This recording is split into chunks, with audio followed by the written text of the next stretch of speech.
welcome to day two of the Global Dialogue for Justice. I would like to extend my heartfelt thanks to our honored guests who joined us for the kickoff and contributed so meaningfully to our ongoing mission. Now, in its sixth year, this forum continues to inform the international community about the persecution of innocent people in Turkey and beyond, while also addressing some of the most urgent issues our world is facing today. We are deeply grateful to those who have joined the conversation and supported our cause to amplify the voices of the most vulnerable members of our communities, both human and animal alike. Today, it is a great honor to welcome back our beloved professor and Turkish academic and one of the most courageous voices for justice, Dr. Bayram Erzurumoğlu. Dr. Bayram, thank you and welcome back to the Global Dialogue. So, for our international audience, can you briefly describe what the decree laws are and how they have been used in Turkey since 2016? Well, Merjina, 2016 events were, in my professional opinion, in my academic opinion, were special operations run by the autocratic regime itself. That is why the events were used uh, systematically to set up the genocidal regime, authoritarian regime, and establish it forever, till to the end of the life of the autocrat himself, basically. So the events were systematically, pre-plannedly, premeditatedly were used to suppress any section of the public, more or less, any opposition that would stop or resist the setting up of the regime. That is why, without any mercy, blackmails, blacklists, blackmails, yes, they are being used as well. Blacklists were used against any section of the public, whomever the regime found not fitting to their ideologies, not fitting to their actions, labeled anyone and everyone as terrorists, putschists, member of terrorist organizations, and public outside thought that the regime might be fighting against terrorists or terrorism, but in fact, the regime was fighting against its opponents, innocent people. Uh, Under this autocratic regime and social genocidal regime, not only the people who were being labeled were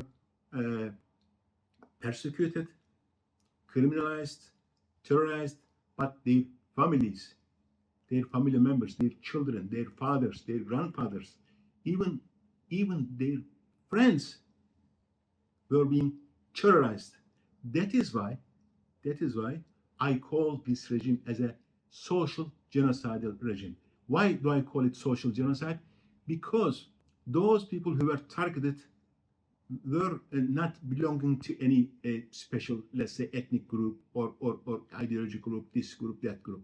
For the regime, uh, it didn't mind, it didn't make any difference that you were belong to this ethnic group, that ethnic group, this ideology, that ideology.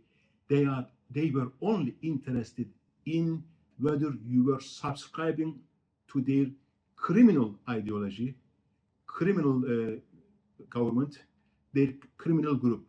If they found you not subscribing to their ideology or criminal actions, they just labeled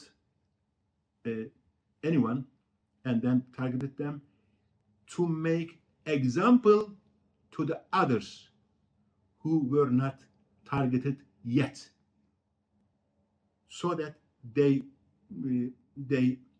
targeted some section of the public to scare anyone and everyone, to keep them silent, at least silent,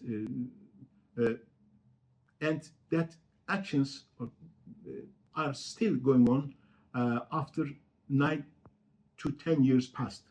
How do you know that? Because those actions, those policies were embedded into the law, plus arrest of mayor of Istanbul, for example, or arrest of many other opposition leaders prove that point, because they were accused of being a supporter of terrorism. If they could make the public believe them, if not, they didn't care whether you believed or not. They used law and courts as a weapon, like Nazi courts or Nazi judges, to convict anyone with the crimes they just accused people. That is why nobody is still safe in Turkey, except the authoritarian leader himself, and the regime is up and running with all of its cruelty and might.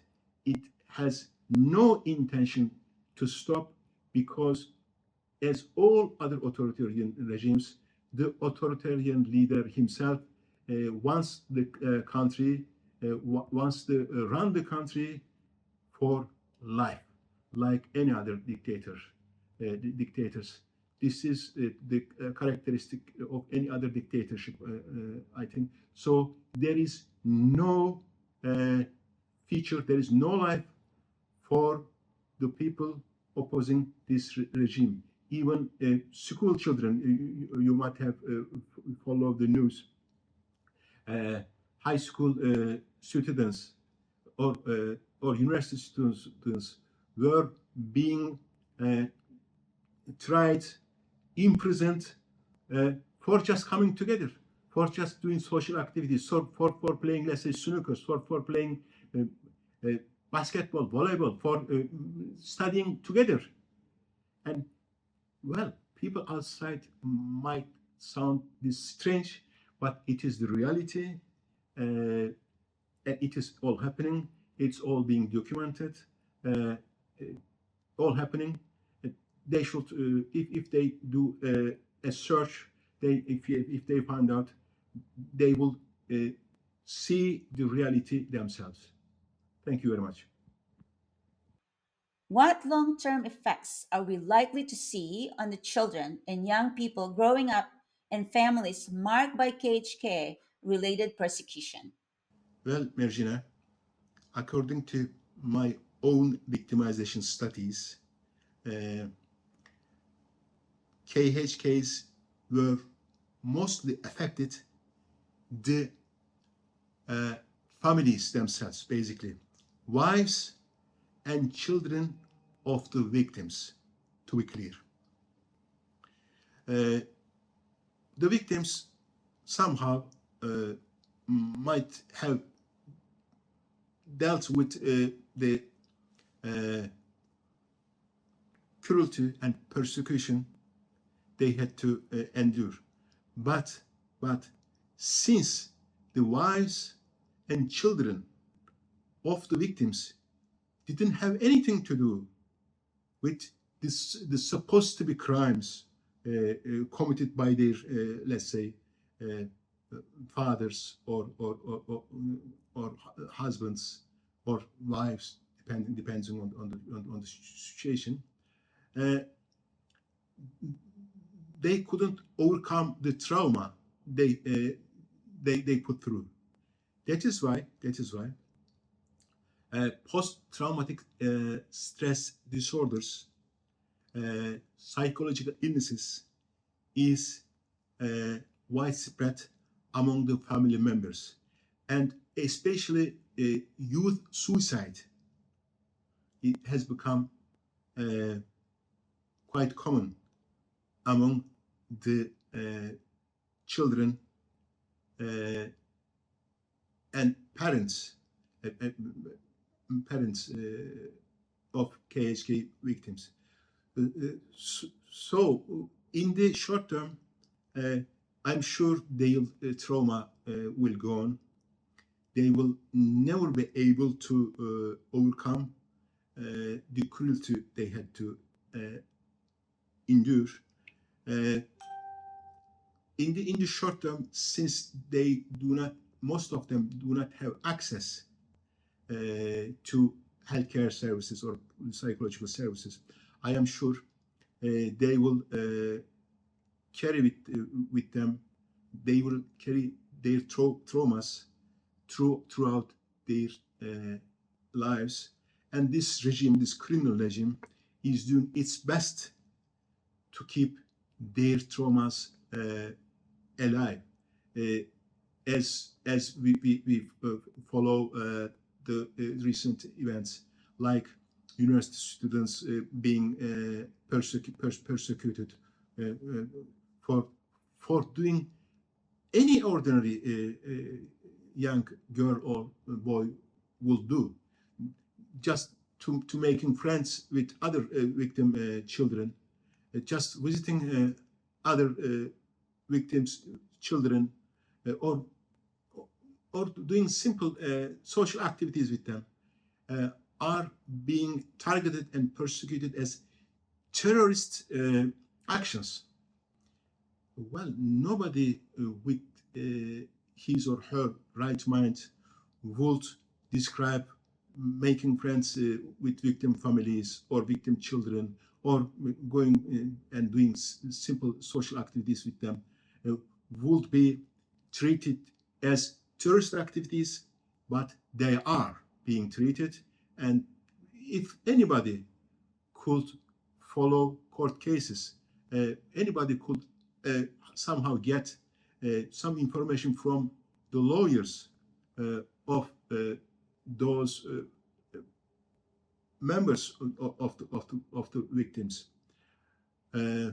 or any human rights organization report would give enough explanation, enough support, enough evidence, enough proof that this criminal regime is targeting little boys, little girls, young boys, young girls, for supposed to be crimes. In fact, their parents didn't commit any crime in the modern law's eyes, obviously. But this criminal regime is doing its best to scare the ordinary public, to scare the families, that nobody would be safe. Nobody would feel himself or herself at peace, as long as they do not bow, they do not prostrate, they do not prostrate before this regime, before its criminal authoritarian leader. That is why, in the short term, we expect that youth suicide, family suicides, that's among the members of KHK victim families, would go on higher than, a lot higher than ordinary populations. In the short term, so long as this regime stays in power, we don't expect any hope for the youngsters or babies, because this regime has no mercy even to babies, and they are proud of their actions. It may sound strange, but this criminal regime thinks that oppressing their opponents is somehow pleasing their God too. So they think that their God is supporting their criminal actions. That is why they feel no remorse killing babies or young boys or young girls. They express their pleasure at their deaths. This is the reality, and it is still going on after years past, 9 to 10 years past. This is the situation for the youngsters and family members, unfortunately.